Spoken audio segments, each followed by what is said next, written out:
I am a pre-diabetic and I am low T. Now I take a testosterone shot of 0.55 milliliters twice a week. My concern is this: doesn't testosterone raise blood sugar? If so, is it still safe to continue to take testosterone therapy, or can it make my blood sugar A1C and discontinue the therapy?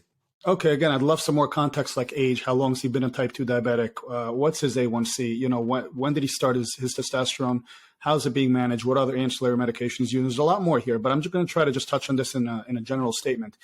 Most type 2 diabetes in adult males, outside of those that obviously lead a poor lifestyle nutritionally and activity-wise, manifests as a result of low testosterone. Testosterone helps to regulate metabolism, which then also aromatizes into estrogen. And estrogen has been shown in studies to actually regulate blood glucose levels. So I would argue that testosterone therapy done right, and that's a key point with an asterisk, and I'll come back to that, but testosterone therapy done right can help to arrest and reverse insulin resistance or type 2 diabetes, actually lower your A1C. Now, here's my concern. This is a gentleman who was on 220 milligrams per week, which is a fairly hefty dose for most guys. I find most of our guys between 100 and 160 milligrams a week, split depending on their SHBG level, 2 to 3 times per week on average, is really a sweet spot for getting the therapeutic benefits of treatment without the side effects. Now, when you have someone who's admittedly a type 2 diabetic, we don't know what this guy looks like, but generally speaking, other metabolic syndrome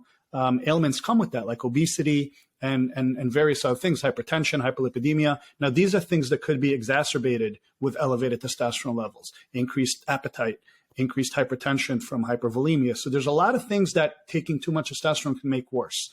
It's not going to make your diabetes worse, but secondary to the other things, your diabetes could become worse. So I would urge you to have a very close look at your therapy and have a conversation with your provider who's treating you and make sure that they truly understand the implications of managing testosterone for men.